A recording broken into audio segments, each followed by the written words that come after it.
All right, so first thing we want to start with is the wire that comes with the cutter that connects the cutter to the actual computer.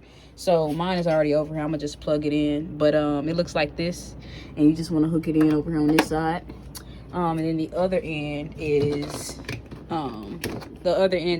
USB. And so since we have a MacBook, we don't have those ports on the side. So I have a I forgot what this thing is called, but it actually hooks into the side of my computer.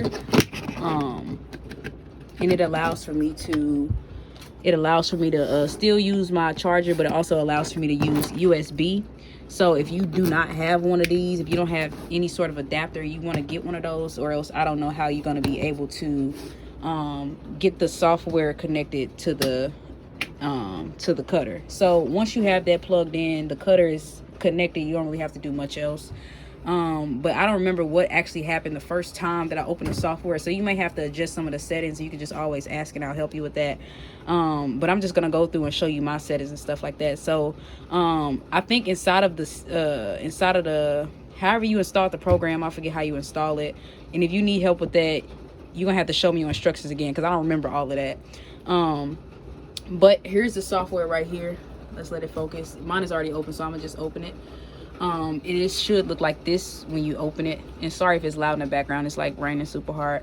But yeah, so this is what it looks like. And so all that you want to do is you want to drag your design from over here. You just want to drag it onto the screen and just drop it off. And so I'm gonna go ahead and I'm gonna make it a little bigger. So right here you see that the design has dropped right here on the screen. And so keep in mind that we have a 12 by 12 mat. Now with our cutter, we don't have to use a mat. I know some people with the cutters that lay on the table, they have to use a mat to lay their vinyl on, but we don't have to do that. But this is just called the mat size, and so we can adjust that. We can adjust that over here. It says mat size 12 inches by 12 inches. So if you had a really big sheet of paper or a smaller sheet of paper, you could always just change the mat size. It really makes no difference, but that's completely up to you. I keep mine on 12 by 12 because my designs are usually smaller than 12 by 12. So yeah, so once you have the design, go ahead and select it. And I like to go up to the top and I like to press trace. And so once I press trace, and by the way, usually I do PNG. So as you can see, the file that I dropped into the program is a PNG. You can do a JPEG as well. Sometimes I use Savage files. And if you need help understanding the difference, I could, send you a video on that too. But I usually do a PNG file. So anyways, back to the main part. So I just press trace, and anytime that you press trace, basically the software will make an outline around your design. And so, you know what I'm saying, as long as your whole design is outlined, you're good to go. And you just press OK. And then see you have this smaller box. So you want to drag this one off to the side. So that's your original design. All you want to do is just press delete on your keyboard, and then it'll take away the original, and then it'll leave the one that the cutter actually traced itself. Now, since I told you this is quote unquote a mat size, you want to go ahead and adjust the design to whatever size that you want it. So be mindful every time you drop a design, don't just cut it at the size, that it's at. You want to go ahead and adjust it. So I like to drag mine over to the left corner. And let's say, for instance, I wanted this design I have to be a 4 by 6. You want to drag from the corner, the right corner, and then you see at the top this gray line that's moving back and forth. You want to move your gray line over to 6, and then you want the gray line on this side to be like close to 4, like, you know what I'm saying. So 6 by 4. And so you can scoot it over in the corner some more if you need to, if you want your size to be exact. And so yeah, boom, we got our size set up. If you want it bigger, you can always just select the design and then make it bigger, whatever size you need it. All right, and then we're going to go ahead and press cutter right here. And so now we have this screen right here. So you want all your settings to look basically like mine, and if they don't, I can help you with that. But I have my model set to SC2. There's a lot of other ones. You want to make sure yours is the model that you have. Connection is USB. Remember, we got this USB port. Auto, it'll automatically connect, so you don't have to do anything. Port should be set to auto. And if yours is not working, you can press that test connection button to get it working. Origin point, I'm going to show you what the origin point is. That's super important for you. And then you always want to make sure that you mirror your design. You want to do mirror V. And as you can see here is the regular way. But over here, the preview on the cutter, it's reversed. So make sure you always have this mirrored, or you're going to waste a lot of vinyl. Because if you don't mirror it, that means when you go to print it on your shirt, when you heat press it on your shirt, it's going to be in the opposite direction. So we flip it the opposite direction so that when it lays on the shirt, it's the right direction. And that might be confusing, but just trust me, make sure you always have your settings set to mirror V. I've made the mistake, you probably will too, all of us will. But yeah, mirror V. And then rewind to origin. So that basically means whenever the cutter cuts out the whole design, it'll go all the way back to the origin point and it'll just stop. And I'll show you what that looks like too. You'll see that coming to fruition. Preset should be on cut. There's a pen that comes with the cutter in case you wanted to draw something using your cutter. Just set yours to cut. And then for holder, I always do blade instead of the pen because we're using a blade, of course. And then for this second option, I use cut plus draw lines. I don't do any of the other ones because they usually don't work for me. This blade offset, I don't think I've ever adjusted those numbers, so I just keep it there. So if yours is different, you could just set yours to the way mine is. And then I have multi-cut off. So multi-cut is basically like, for example, if you had your design, it cut it out one time and then it'll stop and then it'll start over and cut it again. So basically, if you wanted a deeper cut, or if your blade is super dull, which is really rare, you could just use multi-cut and it'll run over the exact design multiple times, as many times as you need. And I don't recommend that because I'm going to give you the right settings that you need to cut vinyl. And if you need a place to get vinyl from that's pretty affordable, I can show you where to get vinyl so that we can be in sync with that as well if you need help finding vinyl. So we're not going to press cut yet. I'm going to go over here to the cutter and actually show you some more stuff. So first thing you want to do over here is get the cutter turned on. So boom, once you cut it on, it does this. All right, so let me reset the cutter real quick. Scoop my chair back. All right, so on the actual cutter screen, I'm sorry that the light is making it look really bad.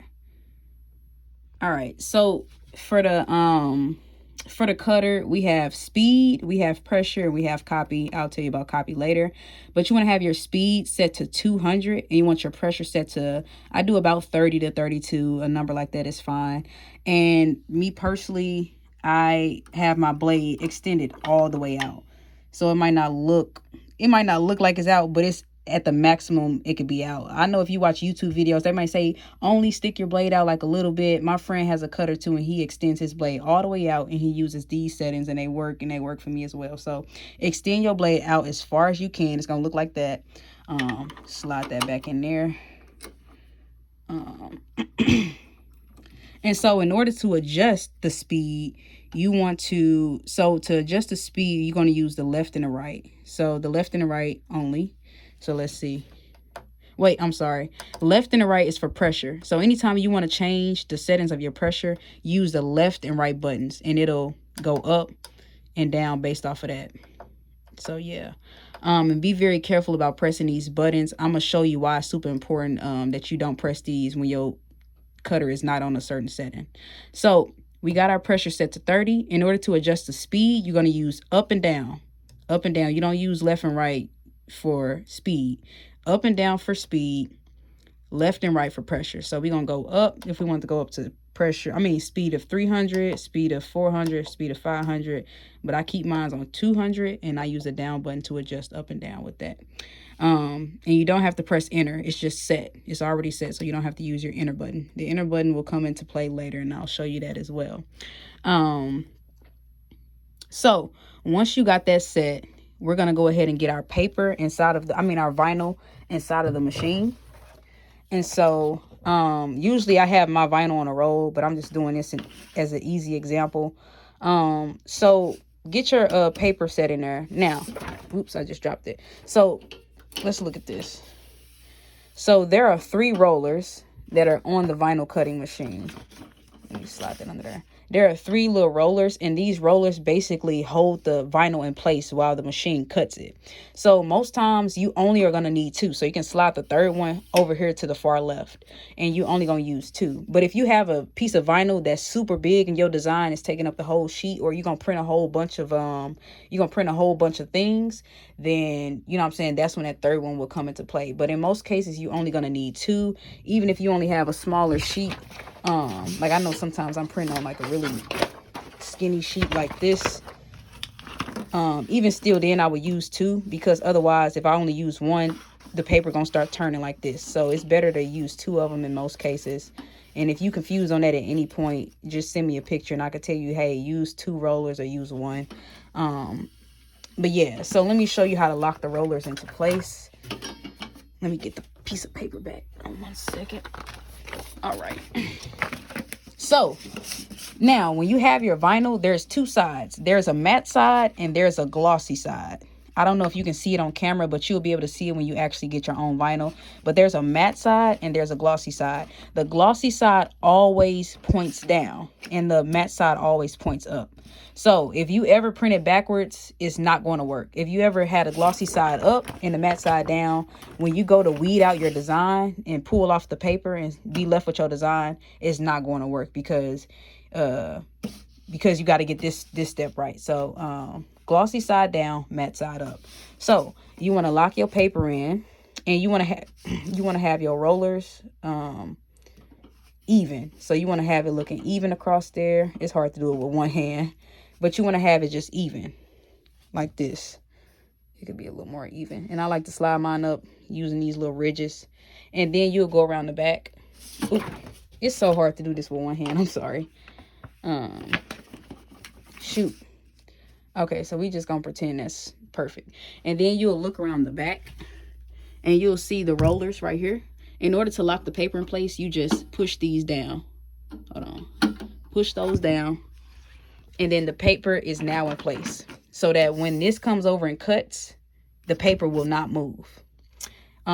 So actually, let me readjust it. I just did that to show you. I actually need to push the paper back some. And lock it in real quick. Okay, so now we're ready to go ahead and cut. So first we got to move our thing over to the origin point. So if you look on our screen, we see it says system is idle. So what we want to do is we want to get our origin point set. So remember we talked about the origin point over here when it says cut mode origin point. So let's talk about what that is. So in order to set our origin point, we want to press pause, and it says pause. Now you can go ahead and move this little cutter piece with the little keypad. If you don't have your machine paused and you play with your keypad, it's going to change your settings. So anytime that you want to move the cutter over to its origin point, you have to make sure that you press pause and that the machine says it's paused. Otherwise, you're going to start playing with your speed and pressure settings. So we're on pause. Now we're going to use this the keypad to move the cutter over. So we're going to press over. And pretty much I always put my blade like close to the edge, like not right on the edge, but I always leave a little bit of space. And we use up and down to roll the sheet up and down. So let me show you what that looks like. So up scoots it back, and down scoots it forward. You can hold it or you can just tap it. But yeah, once you play with it, you'll see how to do it. But usually I just bring mine to the far corner. So I'm gonna just go ahead and scoot the paper back and just try to get it as near to the corner as possible, because we don't want to waste no vinyl. And then what we're going to do is press origin. We're going to press origin, and then it's going to set our origin point. So I'm going to press origin, click, and it says new origin set. And I think I did it too fast, so let me show you again. So I'm going to press pause, right? I'm going to move the cutter to where I want it to go. Boom, boom, wherever I want it to be. And then I'm going to press origin. So I'm going to press origin. I'm going to show you what the screen says. Origin, and it says new origin set. So now we are ready to officially go ahead and cut. So we come back to the computer and we see our cut mode right here. Let me let the screen focus up. It says cut mode origin point. So the other option is, I don't even know what that is, but you have your origin point set, and then you have your mirror on, so it's the opposite direction, right? And then let's see, we got all our other settings in place.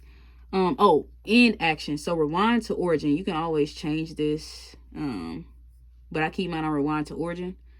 So I'm going to show you what that is. But we're going to actually go ahead and press cut and let the machine do its work. So cut.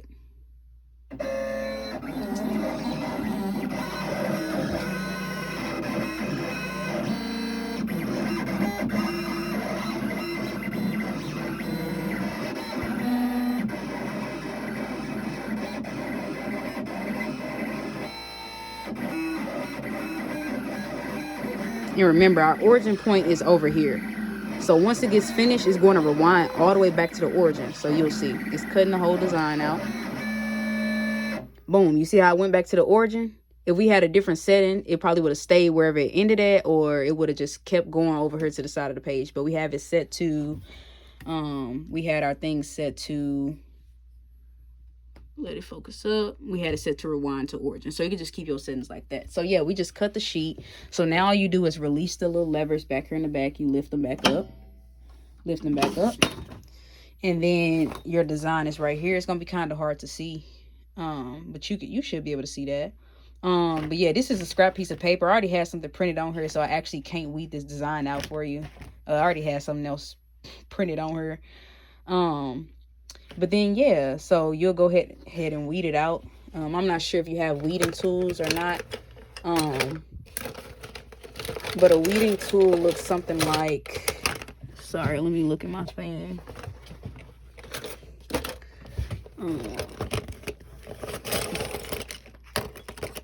Shoot, where is my weeding tool at?